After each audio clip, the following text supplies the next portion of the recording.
കഴിഞ്ഞ 1.5 മാസമായി നടന്നു വരുന്ന തെരഞ്ഞെടുപ്പ് പ്രചാരണത്തിൻ്റെയൊക്കെ സമാപനം കുറിച്ചുകൊണ്ട് അതിൻ്റെ റിസൾട്ട് വരാൻ ഇനി ഏതാനും മണിക്കൂറുകൾ മാത്രമാണുള്ളത്.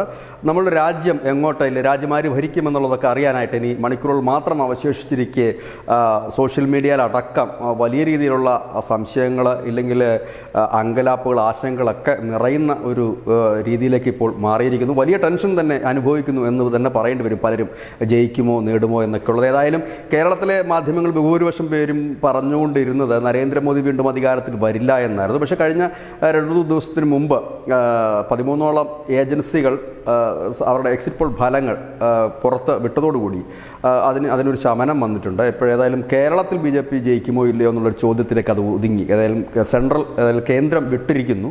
പകരം കേരളത്തിൽ BJP ജയിക്കുമോ ഇല്ലയോ എന്നുള്ളതാണ് ഇപ്പോൾ കേരളത്തിലെ മാധ്യമങ്ങളുടെ പ്രധാന ചർച്ച. പക്ഷേ കേരളത്തിൽ ജയിക്കുമോ ഇല്ലയോ എന്നുള്ളത് BJPയുടെ കേന്ദ്ര നേതൃത്വമോ ഇല്ലെങ്കിൽ മറ്റ് സംസ്ഥാനക്കാരോ ചിന്തിക്കുന്നില്ല. അതിന് കാരണം കേരളത്തിൽ ജയിച്ചാലും ഇല്ലെങ്കിലും ഒക്കെ കേന്ദ്രത്തിൽ BJP വരും എന്നുള്ളൊരു ഉറച്ച വിശ്വാസം അവർക്ക് ഉണ്ട്. ഏതായാലും ഇപ്പോൾ ഈ എക്സിറ്റ് പോളുകൾ വന്നു. ആ എക്സിറ്റ് പോളുകൾ വന്നതിന് പിന്നാലെ എക്സിറ്റ് പോളുകളുടെ ഒരു ആധികാരികതയെ മറ്റുമൊക്കെ ചോദ്യം ചെയ്തുകൊണ്ട് അനവധി പേർ രംഗത്തെത്തുകയുണ്ടായി. ഇന്ത്യയിലെ എക്സിറ്റ് പോളുകളുടെ റേറ്റിംഗ് 80 അതൊരു മോശം റേറ്റിംഗ് അല്ല എന്ന് തന്നെയാണ് വിശ്വസിക്കുന്നത്. ഏതായാലും ഈ ചാനലുകളെല്ലാം, ഈ എക്സിറ്റ് പോളുകൾ പുറത്തുവിട്ട ചാനലുകളെല്ലാം മോദിയുടെ മീഡിയ ആണ് എന്നാണ് പറയുന്നത്. ഇതിൽ മോദിയുടെ മീഡിയ ഏതാണ് എന്ന് മനസ്സിലാകുന്നില്ല. ഏതായാലും ഇന്ത്യ ടുഡേയൊക്കെ മോദിയുടെ മീഡിയ ആണ് എന്ന് പറയണമെങ്കിൽ അസാമാന്യമായ ഒരു തൊലിക്കെട്ടി ആവശ്യമാണ്. ഏതായാലും ബഹുഭൂരിപക്ഷം മാധ്യമങ്ങൾ മോദി വിരുദ്ധർ തന്നെയാണ്, ദേശീയ മാധ്യമങ്ങൾ.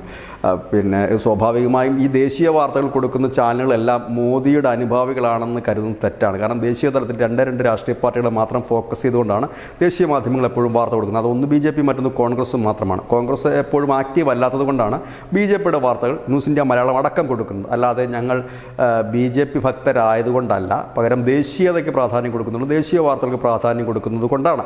ദേശീയ തലത്തിൽ ഏതായാലും CPM ഇല്ലാത്തതുകൊണ്ട് അവർക്ക് വാർത്തയ്ക്ക് സ്കോപ്പില്ല. ഞങ്ങൾ സാധാരണഗതി കേരളത്തിൻ്റെ വാർത്തകൾ വലിയ നൽകാറില്ല. കാരണം കേരളത്തിൻ്റെ വാർത്തകൾ നൽകാൻ അനവധി ഓൺലൈനുകളും പോർട്ടലുകളും ഉണ്ട്. ആ അവസരത്തിൽ ഞങ്ങൾ ദേശീയ വാർത്തകൾക്ക് മാത്രമാണ് ഇതിന് തുടക്കം മുതൽ തന്നെ ശ്രദ്ധ കേന്ദ്രീകരിക്കുന്നത്. അതുകൊണ്ട് തന്നെയാണ് അത്തരത്തിൽ വാർത്ത കൊടുക്കുന്നത്. അതല്ലാതെ BJPക്ക് വേണ്ടി പണിയെടുക്കുകയല്ല ചെയ്യുന്നത്. പകരം ദേശീയ വാർത്തകൾ നൽകുമ്പോൾ അതിൽ ഏറ്റവും കൂടുതൽ വരുന്നത് BJPയെ സംബന്ധിക്കുന്ന വാർത്തകളാണ്. എന്നാൽ രാഹുൽ ഗാന്ധിയുടെ വാർത്തകളും മറ്റും ഞങ്ങൾ നൽകാറുമുണ്ട്. അതിനപ്പുറത്തേക്ക് CPIക്കോ CPMനോ ഇല്ലെങ്കിൽ മറ്റാർക്കെങ്കിലുമൊക്കെ ദേശീയ തലത്തിൽ ഒരു സ്കോപ്പ് ഇല്ലാത്തതുകൊണ്ടാണ് അത്തരം വാർത്തകൾ പോകാത്തത്. ഏതായാലും ഞങ്ങൾ നൽകിയ എക്സിറ്റ് പോൾ കൃത്യമായിരിക്കും എന്ന് തന്നെ ഞങ്ങൾ ഉറച്ചു വിശ്വസിക്കുന്നു. അതിനൊരു കാരണമുണ്ട്. ഞങ്ങൾ കുറച്ച് നാളുകൾക്ക് മുമ്പ് ഈ കർണാടക നിയമസഭാ തെരഞ്ഞെടുപ്പ് വേളയിൽ ഞങ്ങളൊരു സർവേ നടത്തിയില്ല. എങ്കിൽ പോലും ഞങ്ങൾ കൃത്യമായൊരു വിശകലനം, ഒരു അനാലിസിസ് നടത്തിയിരുന്നു. അതിൽ ഞങ്ങൾ വ്യക്തമായി പറഞ്ഞിരുന്നു, ഇത്തവണ കർണാടകത്തിൽ BJP ഭരിക്കില്ല, ഭരിക്കാൻ കയറില്ല എന്ന് ഞങ്ങൾ ഉറപ്പിച്ച് പറഞ്ഞിരുന്നു. അന്ന് ഞങ്ങളുടെ വീഡിയോയുടെ താഴെ അനവധി പേർ വന്ന് വളരെ രോക്ഷാകുലരായ BJPയുടെ അണികൾ, അനുഭാവികളൊക്കെ വന്ന് വലിയ രീതിയിൽ പ്രതികരിക്കുകയൊക്കെ ഉണ്ടായി. പക്ഷേ ഫലം വന്നപ്പോൾ അത് തന്നെയായിരുന്നു. കാരണം നമ്മൾ എപ്പോഴും ചെയ്യേണ്ട കാര്യം, നമ്മുടെ ആ ഒരു പ്രേക്ഷകർക്ക് നമുക്ക് കിട്ടിയ വാർത്തകളുടെ ഒരു യാഥാർത്ഥ്യം അവരെ മനസ്സിലാക്കി കൊടുക്കണം. ഒരു തെരഞ്ഞെടുപ്പ് എന്ന് പറയുമ്പോൾ സ്വാഭാവികമായും ജയവും തോൽവിയും ഉണ്ടാകും. അല്ലാതെ 2 പേർക്ക് ജയിക്കാൻ കഴിയില്ല. അപ്പോൾ ജയവും തോൽവിയും ഉണ്ടാകും.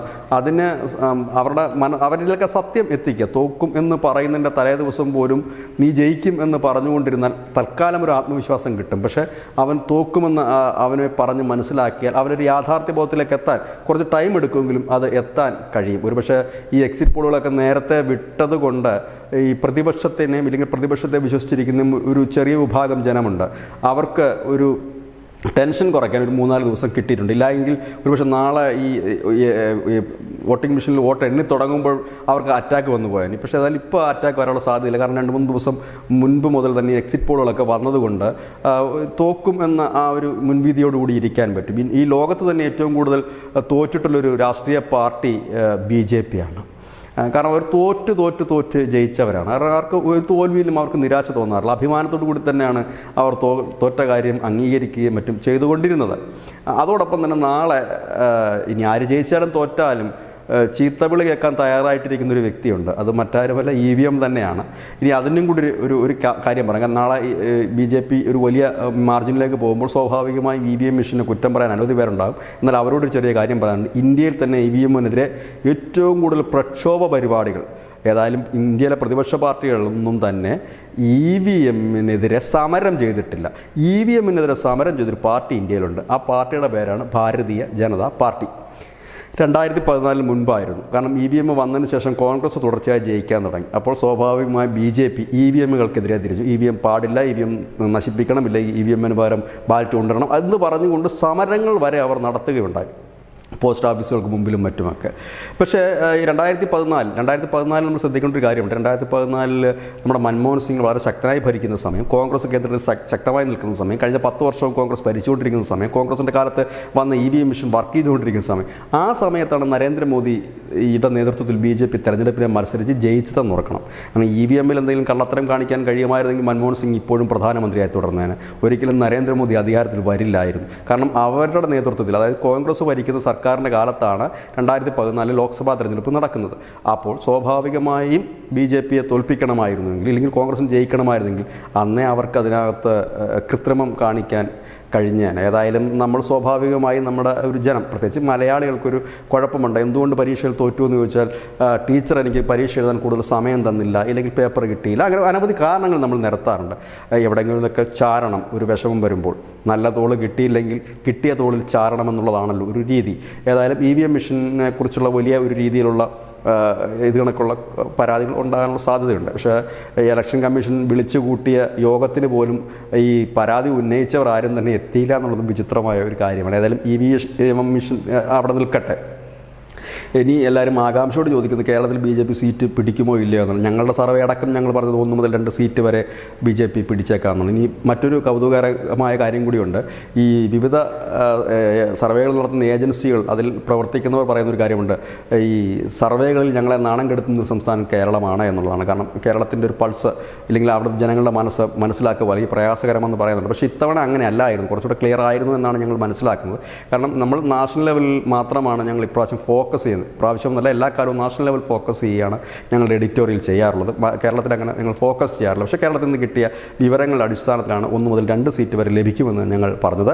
ഏതായാലും ഞങ്ങൾ പറഞ്ഞ കാര്യങ്ങളും ഞങ്ങൾ നടത്തിയ എക്സിറ്റ് പോളുകളിൽ നിന്നും ഒരു അണുവിട പോലും പിന്നാക്കം പോകാൻ ഞങ്ങൾ ആഗ്രഹിക്കുന്നില്ല. ഞങ്ങൾ പറഞ്ഞത് തന്നെ ഉറച്ചു നിൽക്കുന്നു. അതിൽ ചിലപ്പോൾ ചില സീറ്റുകൾ മുൻപോട്ടോ പിൻപോട്ടോ പോയേക്കാം, അതല്ലാതെ അതിലൊരു മാറ്റവും വരാൻ പോകുന്നില്ല. ഏതായാലും ഇനി ഇതിൻ്റെ ഫലം വരാൻ ഇനി മണിക്കൂറുകൾ മാത്രമേ ഉള്ളൂ. ഒരുപക്ഷെ നിങ്ങൾ ഇന്ന് ഈ വീഡിയോ കാണുന്ന സമയത്ത് നാളെ ഈ വീഡിയോ കാണുമ്പോൾ അതിൻ്റെ ഒരു പിക്ചർ, ഇല്ലെങ്കിൽ നമ്മുടെ രാജ്യത്തിൻ്റെ ആ ഒരു തെരഞ്ഞെടുപ്പിൻ്റെ ഒരു പിക്ചർ ലഭിക്കുമായിരിക്കും. ഏതായാലും നമുക്ക് കാത്തിരിക്കാം. നാളെ ഏതായാലും വിശദമായി തന്നെ നമുക്ക് ഒരു ഇലക്ഷൻ അനാലിസിസിനായിട്ട്. ഇത് ന്യൂസ് നമ്പർ പോയിൻ്റ്. നന്ദി, നമസ്കാരം.